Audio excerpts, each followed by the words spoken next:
Hello दोस्तों, welcome to my blog. तो देखो मैं कौन सी पेडिग्री लेके आई हूँ। तो मैं पेडिग्री को फटाफट पैक कर लेती हूँ। जो हमारे स्ट्रीट डॉग है वो मेरा वेट कर रहे होंगे। ये तो कुछ नीचे गिर गई थी तो मैं बिन रही थी। उसके बाद मैं अपने पिप्पीज़ के पास आ गई हूँ। ये मेरा बहुत ज़्यादा वेट कर रहे थे। देखो इनकी खुशी उछल उछल के आते हैं। और दोस्तों हमें ना ये कूड़ा वूड़ा गिरा होता है तो क्या करें, आके हमें नहाना भी पड़ता है, कपड़े भी बदलने पड़ते हैं। बट इन बच्चों के प्यार के आगे ना सारी चीज़ें हमें कम लगती हैं। दोस्तों मेरे पास इतनी इनकम नहीं होती कि मैं इन बच्चों को खाना खिला सकूँ। एक एक पैसा जोड़ के मैं इन बच्चों के लिए पेडिग्री या ब्रेड वगैरह लेके आती हूँ, लस्सी लेके आती हूँ। दोस्तों आप मुझे सपोर्ट करो प्लीज़ दोस्तों।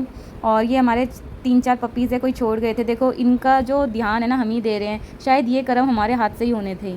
कहते हैं ना हर दाने पे लिखा होता है खाने का नाम, खाने वाले का नाम। तो ऐसे इन बच्चों की किस्मत थी जो हमने इनको देख लिया और इनको खाना दे रहे हैं। और ये हम इनका घर बना के गए थे दोस्तों। और सच बता रही हूँ 5 दिन से ये बच्चे इसी घर के अंदर ही रहते हैं। और अच्छा हम ये घर बना के गए, नहीं तो थोड़ा बहुत ही चलना स्टार्ट कर रहे हैं तो ये इधर उधर ना हो जाते। तो अच्छा है हम घर बना गए थे। और ये सारे पिल्ले इतने बहुत सपोर्टिव है और इन बच्चों को ना काटते भी नहीं है। तो ये छोटे पपीज़ ना इन्हीं को ही अपने पेरेंट्स समझ रहे हैं। दोस्तों जब हम इन बच्चों को खाना खिला के जा रहे थे ना, हमें इतनी दूर से आना पड़ता है। तो क्या हुआ, एक आंटी ना अपने घर के बाहर वाले डॉग्स को ना खाना दे रही थी बहुत सारा। तो ऐसे ही जो मेरे साथ दीदी जाती ना, उन्होंने बोल दिया कि आंटी आपका घर पास है, आप इन पपीज़ को दे दिया करो, जो छोटे छोटे पपीज़ है कोई छोड़ गया।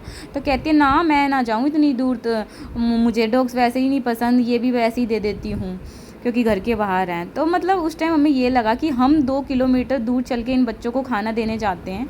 तुम्हारा घर इतने नज़दीक होने के बावजूद भी मतलब तुम खाना नहीं दे सकते इन बच्चों को। जिसको ज़्यादा ज़रूरत है उसका कर नहीं रहे हैं। पता है सबसे ज़्यादा धर्म होता है छोटे बच्चे का, और मदर होती है ना उसको खाना देने का। ज़रूरत है उसको दे नहीं रहे हैं, और जिनको ज़रूरत नहीं है जो वैसे कुछ भी उनको दे देते हैं सब लोग, उनको बस पेट भरे जा रहे हैं। फिर बोलने लगी तुम ही दे दो ना, तुम कौन होती हो बोलने वाली कि मैं दे दूँ ये वो। मतलब हमसे फिर वो ऊपर से लड़ाई करने लगी। हमने तो ये सोच के बोला था कि देखो हम 2 टाइम आते हैं, बच्चों को और टाइम भी भूख लगती है। अब हम इतनी दूर से बार बार नहीं आ सकते 2-2 किलोमीटर। हमें लगा कोई तो हमारी हेल्प करे।